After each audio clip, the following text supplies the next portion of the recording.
This is an introduction to the next generation science standards for Wisconsin K-12 teachers, presented by Kevin Niemi on December 17th, 2012. I am at UW-Madison. I'm with the Institute for Biology Education, as well as in the School of Ed with the Department of Curriculum and Instruction.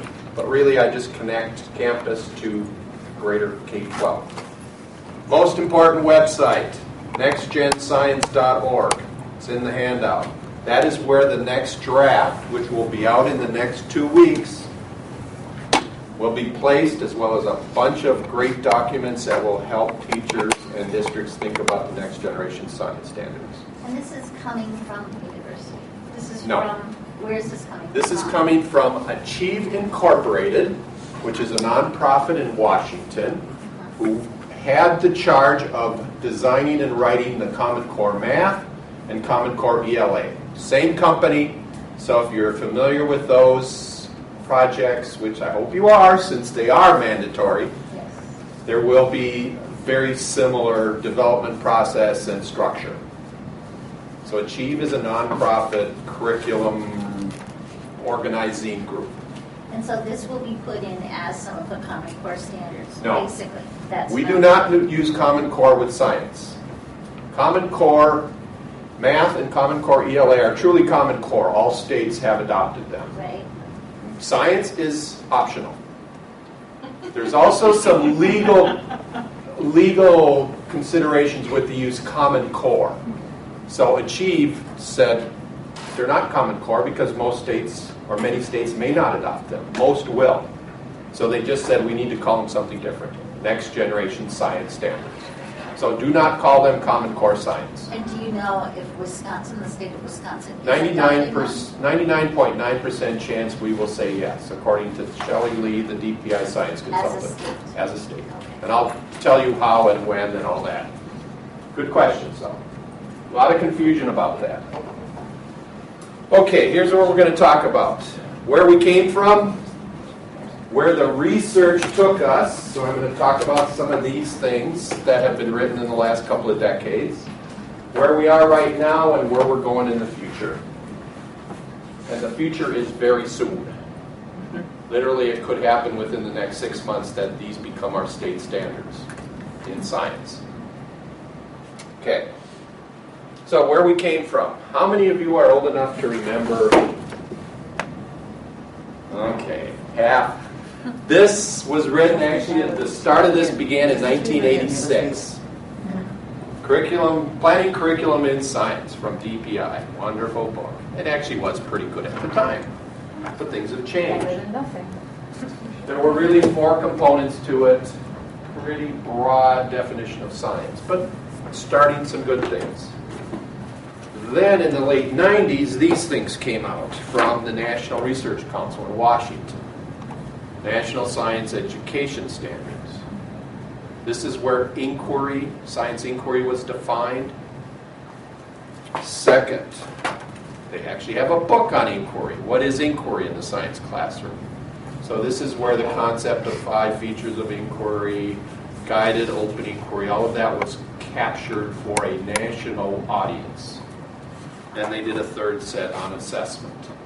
Really good, strong books, but didn't carry a lot of weight as far as transferring into state standards.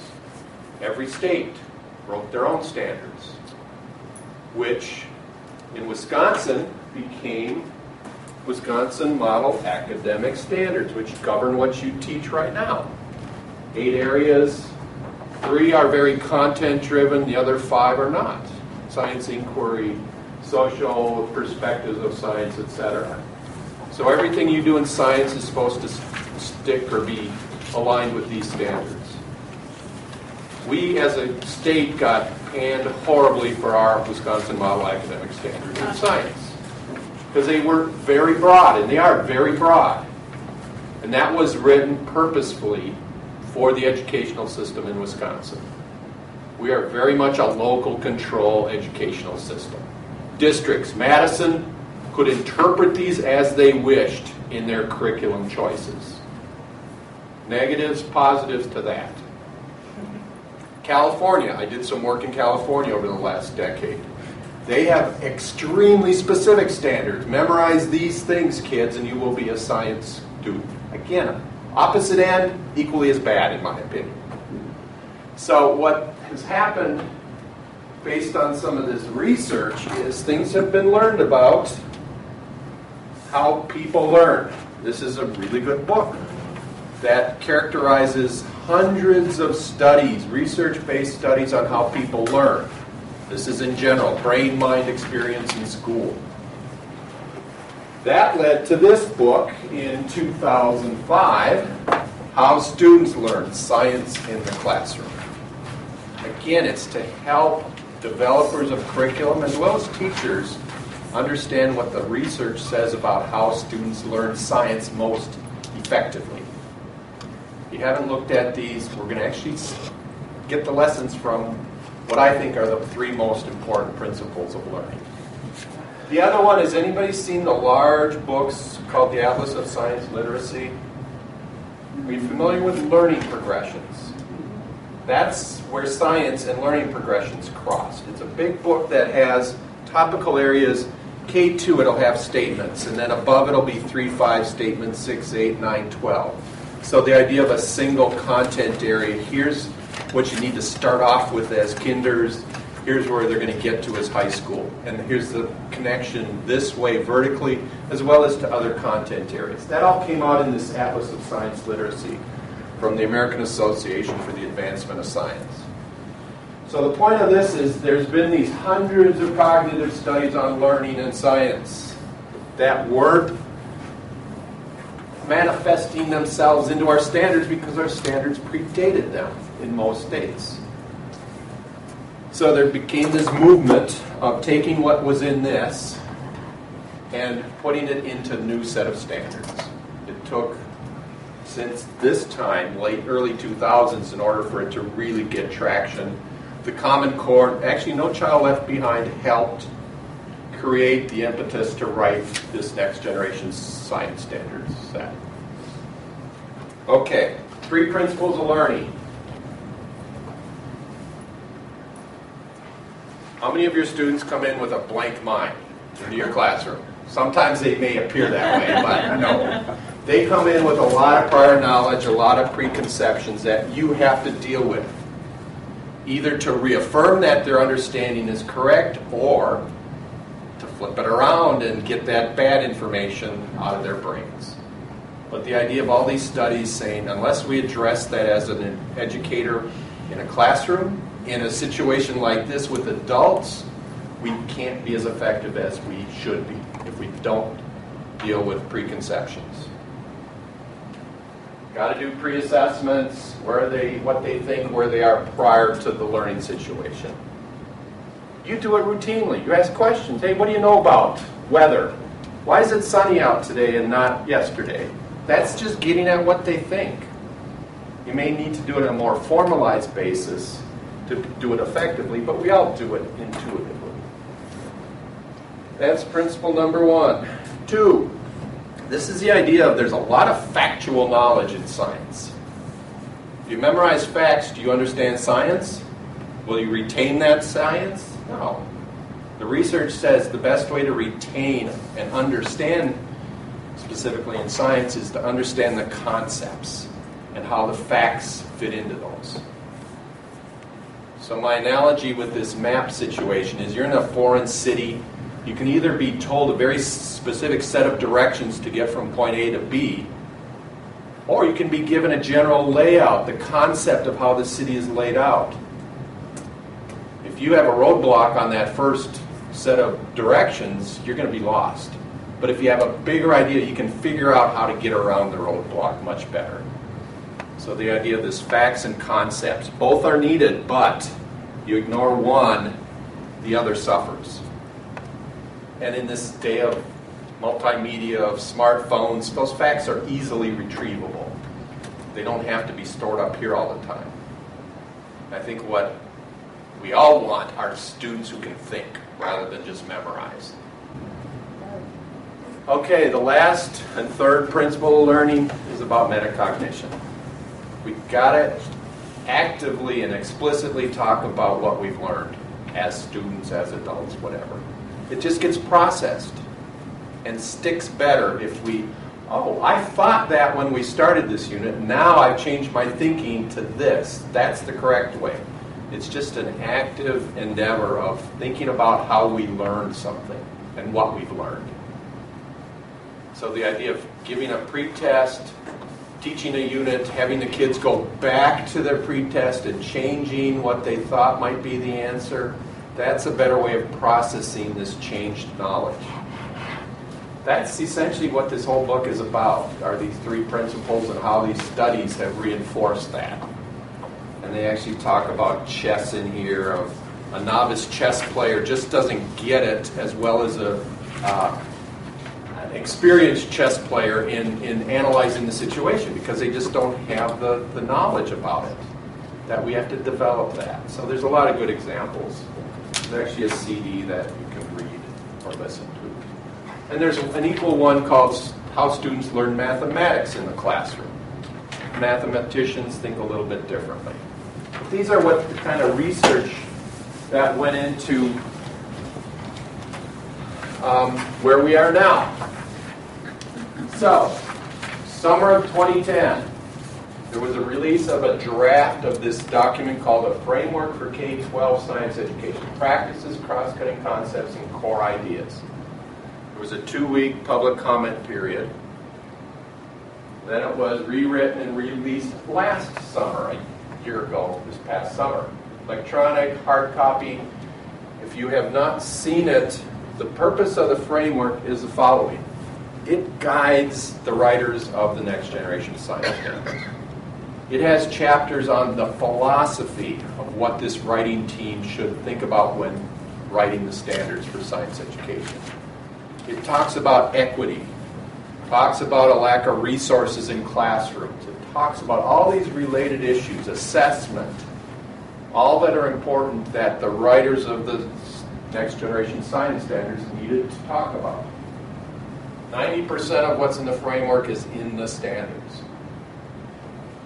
But it's, again, a framework. It's not specific.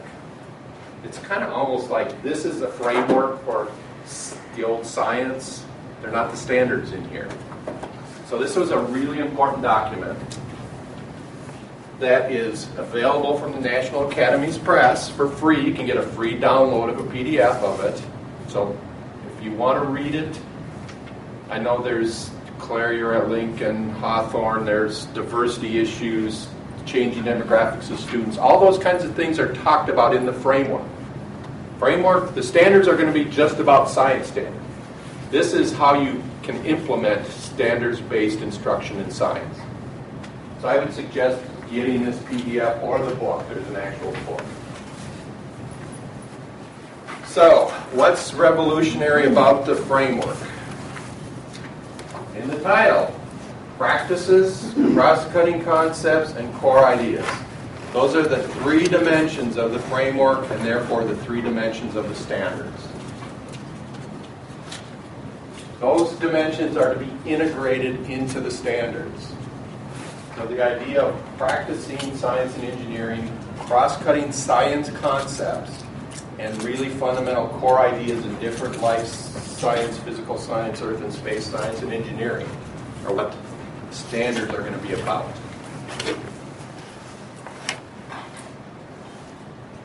So, when I say practices of science and engineering, what do you think it means?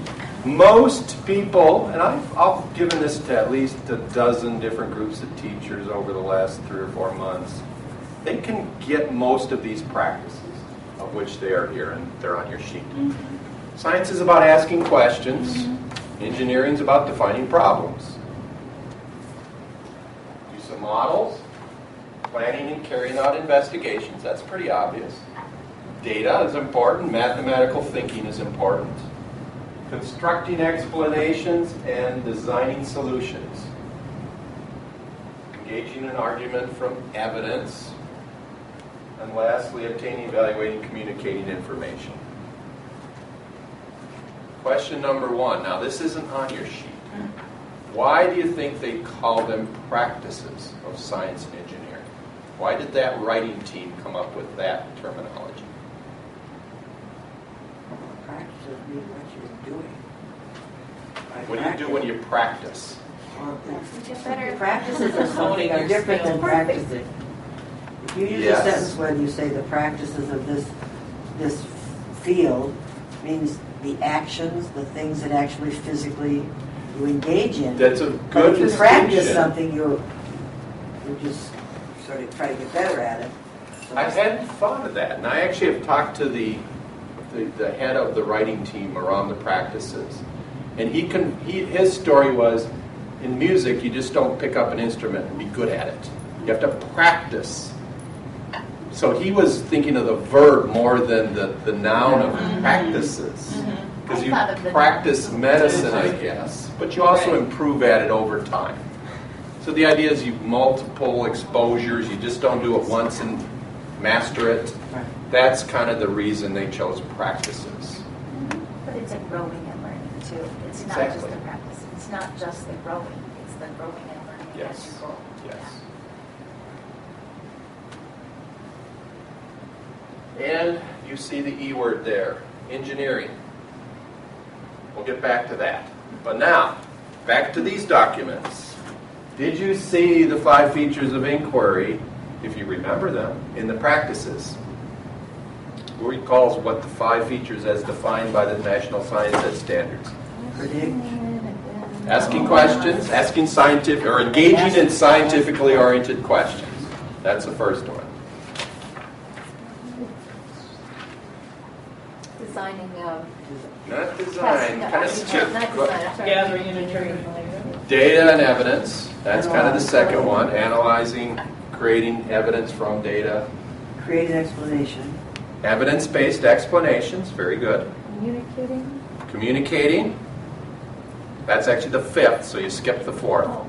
Did you say explain? Did you say that? Yep, evidence-based explanations. The 4th is really making, does your explanation make sense of what's already known? It's on your handout. On the right. Because we have this great science inquiry map that came from our SCALE project.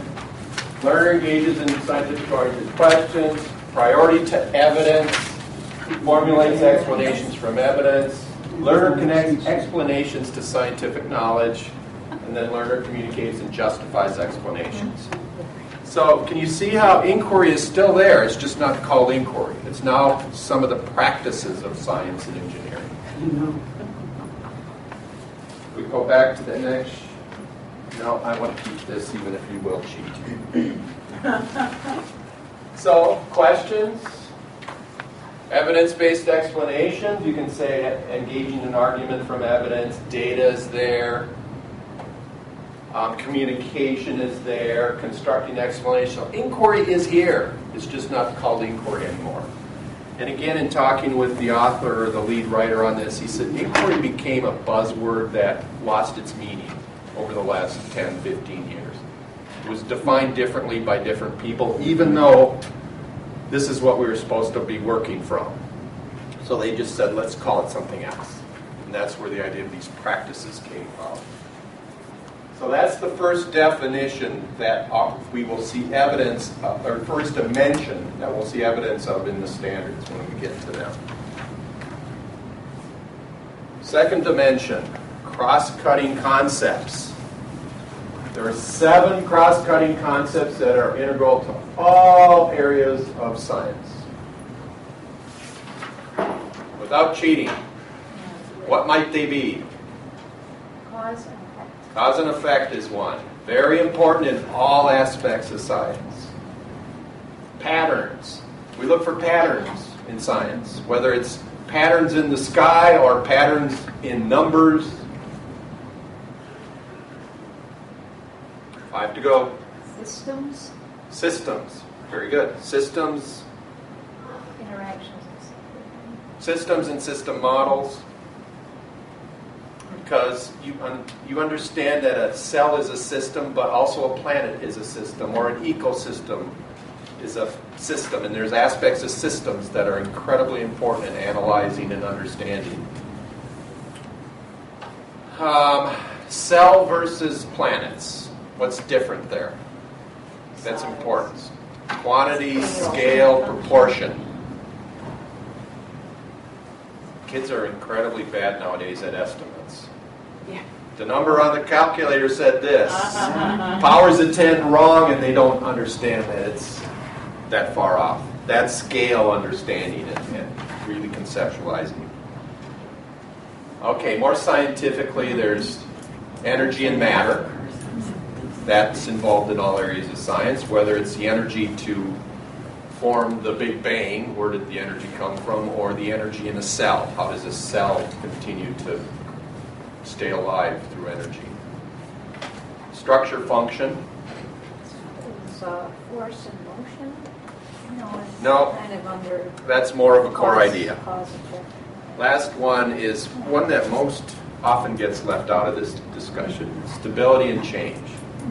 That's incredibly important. There's systems that have evolved, if they're living, to be very stable. Our body temperature is an example. It helps our physiology. But there are also structure-function relationships in that same thing. Okay, I'm kind of having trouble. I get what these are. I don't like the term cross-cutting, but I understand. Okay. What it is. But I'm thinking, okay, I'm a second grade teacher, and I'm looking at all this. And this isn't to teach. This is for No, me this is for to you. understand, to put things together. Am I kind of right? Correct. So I can always mention, oh, did you notice the pattern in this? Yes. Right, it's for me. Yes. Okay. It's for you to highlight with everything you do in science, if there is evidence that, and part of this came about that kids, and I have specific examples, energy in physics is taught differently than energy in the life sciences, even though it's energy, and kids don't see that it's the same thing. It's kinetic over here and it's chemical over there. They're different. No, it's all about energy. They don't see the connections. So But it's they wouldn't when they were 7 anyway. no, But and to that's bring that up. I will show you why and how that will play out in a K-12 system. That there are things you need to do in second grade that will prepare them when they're in 5th grade and prepare them for middle school and high school for better understanding of the more sophisticated growth of that concept. Okay, so again, here are the 7. Second dimension, cross-cutting concepts. Claire. Does it make any sense to say, back to your map idea before, if you're going to look at the big map, are these like the main highways, the biggest? Let's say this is the city of life science and this is the city. There are things that are connecting them, yeah. And it's really hard that... Or the latitudes and longitudes, maybe more even than that, because this is really broad. This is These things fundamental. are This is the really- scaffolding, the skeleton that holds all of science together. Really are these 7 Yeah. big ideas, these big cross-cutting concepts. Okay, so then the third dimension is what everybody can relate to, are these big concepts in physical science. So physical science, matter and its interactions, motion and stability, forces and interactions. So here, Claire, is where force and motion is. Energy, waves. Those are the 4 big concepts in physical science, which have smaller sub-ideas. Then in the life science, there's 14 sub-ideas. But here, more molecules, organisms, structures, and processes. That's the big concept. Ecosystems, interactions, energy, and dynamics. Food webs, all of that is in here for middle or for elementary school. Heredity, biological evolution. Those are the 4 big ideas, big concepts in life science. Earth and space, Earth's place in the universe, Earth's systems, Earth and human activity. So right there is another reason Common Core would not apply to these sets of standards. There are states because it has human impacts on Earth's system, global climate change. They will deny that those things are scientific facts and they will not adopt because of that very statement, even though it's so inconceivable that anybody cannot see the evidence for global climate change. There are still some states where the politicians will take over, as well as having the word evolution in the standards. So it's not on the sheet you just gave us. Yeah. That's the big ideas. So on that sheet, they're here. We're at this level. Some ideas, they're on the handouts. It's on this one, it's not on here. Right, Yeah, okay. right. Got it. So again, 3 dimensions that need to be integrated. And I have to qualify this by saying these words may change, and they already have. I've seen a pre-release of the second draft, which again is due out first week in January, where instead of calling this plate tectonics, they may call it Earth's interior processes, and Earth's exterior processes when it's talking about water and cursor. So there'll be subtle changes in some of these categories. And I'll give you a sheet that will capture some of those. And then lastly, there's this addition of engineering. You're going to be teaching engineering. It's not that hard. What is the difference between science and engineering?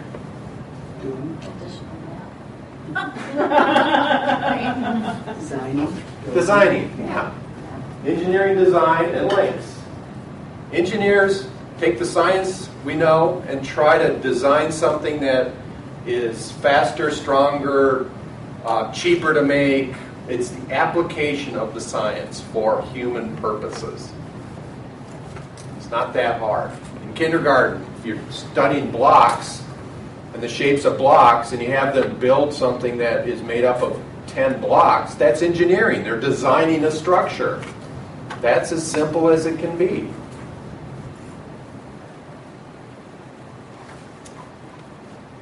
Okay, where are we?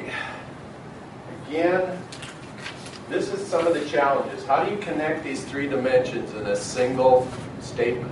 What was dimension 1? Practices. Cross-cutting concepts, core ideas. How do you show this articulation from grade to grade? Or how do you show the connection between, let's say, 5th grade life science and 5th grade physical science? This cross-cutting concept should connect those somehow. How do you show connections to ELA and mathematics? Because this has to be integrated. We all know about disciplinary literacy, right? All science teachers have to teach ELA through disciplinary literacy. You guys are good at that. Middle school and high school are going, what? I have to teach literacy? Yeah, you do. That's part of disciplinary literacy of the ELA Common Core. And then this whole assessment piece, WKCE will not cut it. It absolutely won't. So it's out after next year, if you haven't heard yet. 2014-15, there'll be some new interim test that hopefully will reflect these standards. And lastly is this issue of curriculum design. So I know you have this as a handout, I think. Did you get the grade matrix? Actually, this is the grade, no, this is a pretty, this is different. Mark this one that's in color, draft 1, because I have a pre-release draft 2 grade matrix that you can have a copy of. And I will have to explain this sheet because it's more complicated than that one. Okay, as an elementary teacher, you have it made because you have 3 or 4 units that you're going to be responsible for in your 1 grade. So is this going to change our class? yes. It is. We're going to dump class. No, I didn't say that. This is going to be a fairly lengthy conversion process. So, life science, physical science, earth and space science, engineering, across the top.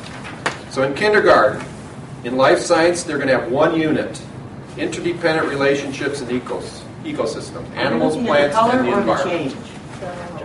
Plain one. They should be similar, but there's slight distinctions. So you will have what are called 4 performance expectations. in kindergarten life science. You're going to have 4 in structures and properties of matter.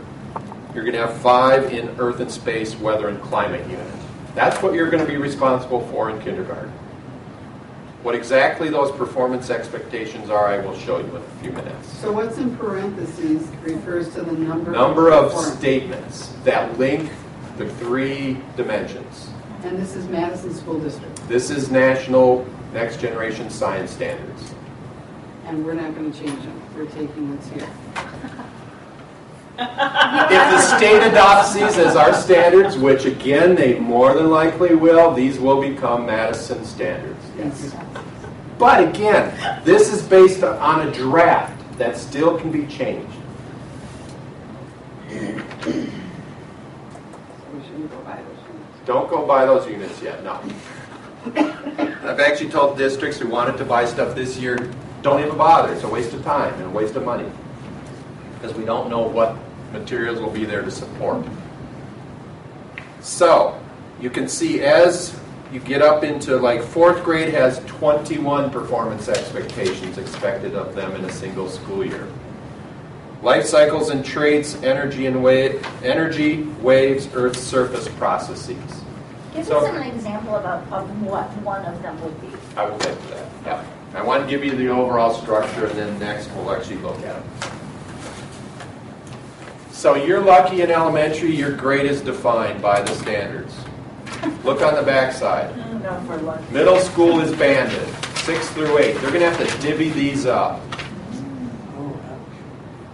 Somebody's going to help with that. And the idea is we're not going to go back to 6th grade being life science, 7th grade being physical science, 8th grade being earth and space. That is not what the standards are asking schools to do. Because science is not compartmentalized like that.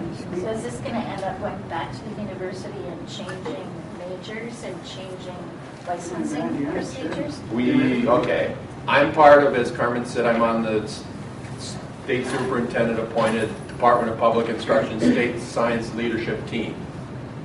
How to implement these, how to roll these out is part of our job. Second is licensing. Make recommendations about what would be logical licenses. You know how many science licenses there are right now in Wisconsin? I think there's 18. Do we need that many? No, but what do we need to teach these things? That's kind of what we're looking at. In high school, that is going to be really tough, getting them to break down their silos. This is a page of standard structure. At the top are the performance expectation statements. They're all color-coded and coded. This is middle school life science structure, function, and information processing. So if you look on the middle school page, that's one of the units that's identified there. There are 7 performance expectations. This was purposely blurred so you couldn't read it.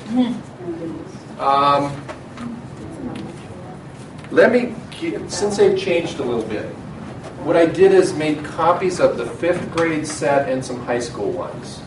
Let's look at these, and I need these back because it says confidential, do not distribute. So you can't keep them. But this is how we can look at what's in a performance expectation. We need one. One more? Look at Earth surface processes, 5th grade. Students who demonstrate understanding can use models to describe interactions among Earth systems and identify the limitations of the models. Is there a practice there? Now you have to go back to your practice dimension. Models is one of the practices. Okay, is there a cross-cutting concept? I see the word system, Earth's system. There's a very valid cross-cutting concept. Now the model is to describe the core idea of the structure of the Earth. That's the core idea. So it's making links between those 3 dimensions in one statement.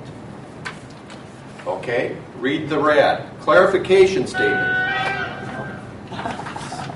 Students should consider all of Earth's systems, for example, geosphere, hydrosphere, atmosphere, biosphere. It's giving you guidance as to how deep or how shallow you should keep the discussion or the activities. Second, let's look at B. Use evidence to explain the role of the ocean in supporting a variety of ecosystems and their organisms, shaping landforms, and influencing climate. If a student understands that performance expectation, they got a pretty good picture of what's happening on Earth regarding climate things and ecosystems. So you could choose to say, I'm going to look at the Arctic ecosystem and a tropical one. And we're going to talk about why is the water cold up in the Arctic and why is it warmer on the equator. So now you're going to have to talk about ecosystems from a physical life and Earth kind of perspective, all of them together. So that's the number of performance expectations that are on these sheets. They clarify what the core ideas, practices, and cross-cutting concepts are in the middle of these pages. So cause and effect. It will tell you which of these has cause and effect as a cross-cutting concept up in the performance expectation. At the bottom are the connections to math and ELA, as well as to other grade units and previous and future grade connections, all on one page. So, what's next? So again, I reviewed the pre-release, as did several around the country, gave comments, they rewrote them. It's now at the 26 lead states. January, first week in January, week of the 6th, that nextgenscience.org website will have the draft up for review. They're going to rewrite next winter, or this winter, with the intent of releasing early to middle 2013. Then adoption by states. And this is what will be up in 2 weeks. Something similar, yes. Right now there are 85 pages of those things. You can choose just to look at the 4 that are your grades, or you can look at them all and comment on everything if you want. Oh, so can I just ask a question? This is a perspective for me. So this is one thing for 5th grade. Like, if you looked at a 5th grade curriculum, and I just, it's too much here for me to do this right now. Yeah. This is an introduction. How much of the year, I mean, I'm putting it back into practicality. How much of the year in the curriculum would this entail? You have 4 pages of those. A quarter. So a quarter. This is a quarter. When I look at this looks heavy duty for a middle schooler. Now I teach second, but when I think back, this looks super heavy duty for a middle schooler. Why are we putting so much rigor on kids at such a young age? There it is, right out there. Why are we doing that? Because the research, the scientists, the teachers, everybody who wrote this, yes, including Emily Miller from Madison Metropolitan School District, is on the writing team, said this is appropriate. You know what? I don't think that any one of these is inappropriate. It's but I think 5 of these together on one page and 5 on the next, and expecting kids to do how many projects is this? If you really want to see, you're going to have to do a lot of pulling evidence, pulling and mixing. So one unit has 6 or 7 of these as pieces. Yeah, but when you look at each one of these, couldn't that be an entire project on its own? And that's what I'm saying is, I think the amount of rigor they're putting in this in terms of not just 1 or 2 of these things, but 5 of them for 1 quarter for 1 grade level is outrageous. Are they testing this in school districts to see how realistic it is? I feel like that's where your voice has to be my voice given. is buried. No, it isn't. No. Emily, who's on the writing team, one of 30 people from around the country, says they took every comment, put it into a database, and at the end, right about now, they've literally said, have we addressed every single comment? Has anyone else said that? been brave Oh, enough yeah. to say that? And they have actually reduced the size and number of performance expectations from draft 1 significantly in elementary. And it feels like the unstated sort of expectation is we have to work harder to integrate, you know, with getting these links to these other standards in math, and it's going to be I a get lot. that, but when you look, here's what I feel sad about for science. That integration process is now leading kids to reading about science and not doing science. See, And that I'm is so not acceptable. frustrated Yeah. with that. I feel like I'm the only person in my school who ever lets kids do engineering, how to make a hydraulic animal move, How many- to do that. No one else does it anymore. If you read these performance expectations, it's about doing. It's not Right. about reading. But that's what I'm pointing, and that's what I'm saying. And when the response is, "Oh, we need to get smarter," then how do we blend this with language arts and writing? What happens? They blend it by cutting out the action and having kids Well, they read can. about it instead of Yeah. being. But You know what? You can say can't that, but have go both ways. downstairs because that meeting upstairs, Yeah. because that's what that meeting's all about. Okay. How to put this Okay, into language hang arts. Okay. The truth is, how much science is actually being taught for number 1 and does it count? No. There are districts in Wisconsin saying you will not teach science because it is not part of our AY. How sad is that? That is incredibly sad. Part of our what? Annual adequate yearly progress, the NCLB rating. Yeah. So can you clarify, because I'm hearing you say two different things. I'm hearing you say this is too hard, and then I'm hearing you say we're not doing it enough. So how do we No, what I'm raise? saying is, not too hard. This is too much. Any one of these, I think, can be done well Right. within a classroom. When you put 5 of them out there, you're making it nearly impossible for one person in a classroom to get that all done. You are saying, great, to do that smarter, you need to integrate it. And I'm saying right now, the way that this district is saying, let's integrate, is to take science from a hands-on doing perspective into a reading about it perspective. And when you do that, you lose 3/4 of kids' interest. You lose pulling those kids in who can't read well. And I know they're all supposed to, but you know they don't all read equally. It's just frustrating for me that they're putting so much on the plate right now that you know that 3/4 of it is going to get bumped off and eating it. I mean, that's a stupid analogy, but that really is what's going on. And the other, so they're enveloping the peas and the potatoes, but then all you taste is the potatoes. You don't taste the peas, which is the science. You don't taste it because it's buried in language arts and you don't really get it. I'm just frustrated with that. We all are, I think, in science education.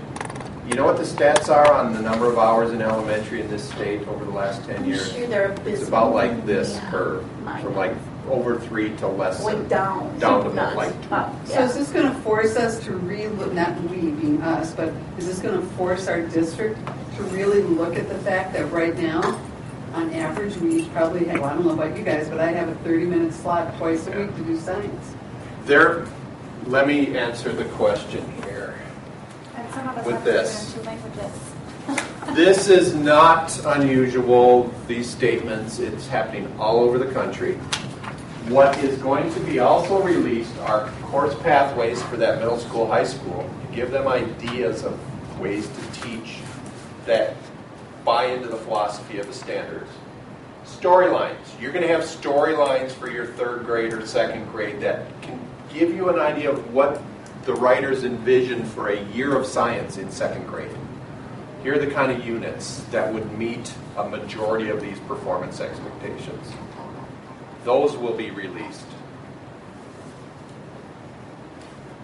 Fewer performance expectations. If you say this is too much, give those comments when you do the review. That's the only way they think that this is going to change. We need the voices from the field, you guys.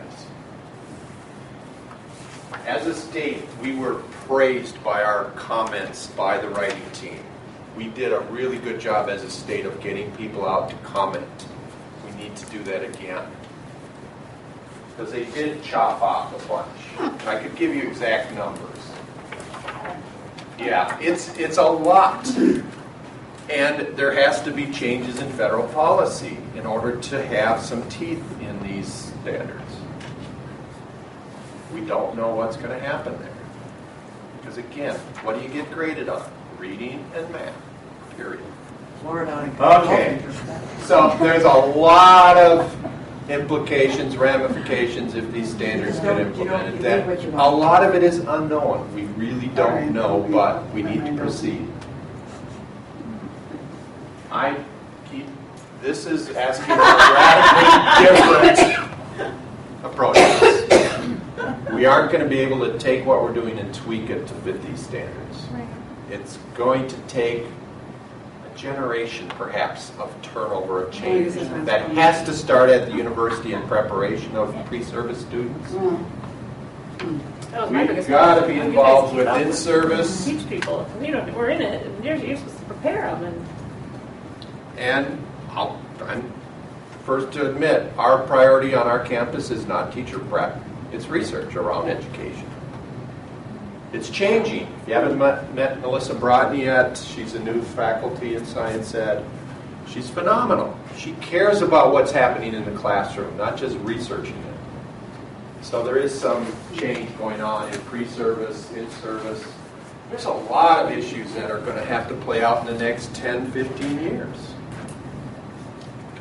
But if these get adopted, and industry, which is pushing education big time in science and engineering, then maybe it'll push the literacy companies to talk to each other so that their they input, create literacy course that matches this. This college and career readiness, that came from a lot of the businesses to say we need our graduates to be better prepared for a job in my company. They had a lot of influence on this.